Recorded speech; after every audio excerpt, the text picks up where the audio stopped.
All right, so in today's video, we are going to do a weekly homeschool prep. Now, this is my Sunday night weekly homeschool prep. This is all the things that I do. It takes me about an hour to an hour and a half to truly complete it. But it really helps prepare us and get us ready for the week. All right, so I'm taking some time to just review the notes that I made for the week, like during the past week, for things that I want to gather for the following week. Like I look over Sean's schedule, and that he needs to learn or to work on the to be verbs, and I need to watch his IEW video for next week. My daughter needs some more handwriting practice, so I need to think of a way I can incorporate that. She needs a new counting chart and reference chart. Also, this is in my planner. I'll link it in the description, but you could just use just a regular notebook and just take down daily notes. But the way that I have it set up is I have Monday, Tuesday, Wednesday, Thursday, Friday, and then notes, and then each of my kids and our group work and just extra stuff written on the side. And so this is Sean's Thursday, Sean's Friday notes and stuff like that. So I reverse plan and write down exactly what we accomplished that day. And yeah, so I'm reviewing, and then the notes I write throughout the week. So I'm reviewing, I'm reviewing my notes, and then I see within each notes things that I wanted to do during my weekly prep. And so I'm just going to work on getting these things done. Like even for my toddler, I'm like, she needs more activities besides the toddler bin. So I'm going to look to see what things I can gather for the following week to see, to have her do. So yeah, it's pretty much how I have it set up. Now I just went through and I marked attendance for this week. I'm going to go mark attendance. Now I'm going to mark attendance for my daughter. She schooled the second as well for the past week. And I mark attendance on a weekly basis, not a daily basis. So just mark the days that we've done school based off of my reverse planning. Now I'm going to go through every reading log. This is our group reading log. And then I'm going to go to Sean's reading log and Samaya's reading log and write the books that we have read so far. But we're not done with them, but I'm just going to write down the title and the author. I do want to mention that this is all in my homeschool record keeping binder. I do the record keeping on a weekly basis.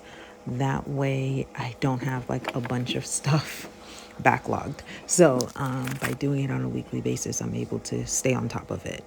And so one of the main things that I do is record their attendance and record their reading, as well as now I'm going through the different scopes and sequences inside of the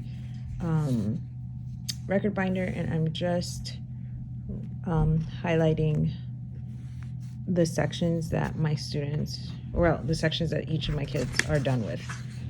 And then that's to show that they've completed it. This, I haven't done it, so it's not what she did for this week. It's just ones that she's done in the past. This can be tedious, but there is a certain satisfaction in seeing all the lessons get highlighted. Okay, now I'm going to take the opportunity to do a Post-it for each of my kids' read alouds that they have to read this week, and I'm going to write the chapters that they have to read each day, and I'm going to put the Post-it in the front so that they can check it off. I got this tip from Katie at Life in the Mundane, and it's just been better than tabbing every single page. So this is what it looks like once it's done, and every day he'll just check it off. All right, so now I'm going to pull out the free play and sensory play activity tomorrow for the kids. They're going to be doing water play. So I grab a couple of these bins to add some water to.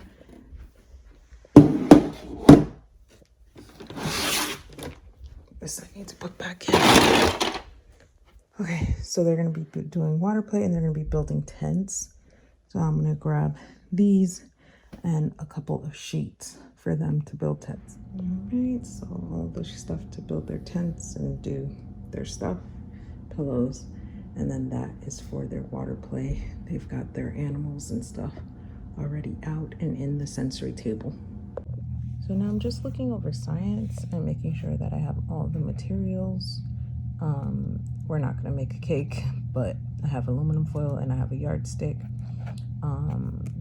So just making sure I have all the materials for science. And just reviewing it and highlighting some stuff that we're gonna be discussing and things like that. So making sure that science is prepped and ready. So unlike my children's book, for me, I like to tab my history to know where to stop. I'm just going through the history book and tabbing the pages. I'm also going through the children's encyclopedia and tabbing the pages that we're going to be doing this week as well. So that can already be done ahead of time. So a couple of things from the notes that I took here, like I put that my son needs to work on the verb to be more. I went ahead to my new week and I'm gonna have him watch a being verb YouTube video. I also put that I need to work on my daughter's handwriting more one-on-one with her. So I'm gonna be practicing one letter and one number with her. And then my youngest, I think I'm gonna pick out a Montessori activity for her to do in addition to her toddler binder and have that out and ready to go. So I grabbed these and I'm gonna be having her, hold on, let me pull it out so you can see. Having her string through some of these things, through the holes that are here. I don't know if you can see them. Having her work on some fine motor skills. Thank you so much for watching. I hope this was helpful. I hope seeing what I do to prep for the homeschool week can give you some tips on different things that you can do to prep for the week. I find that prepping for the week truly helps us to have a more productive week. And if I'm not flustered and like looking around for everything and everything is ready to go, we're able to just really get on it and have really, really good weeks. So if you haven't homeschool prepped in the past, I'd give it a try. And until next time, bye.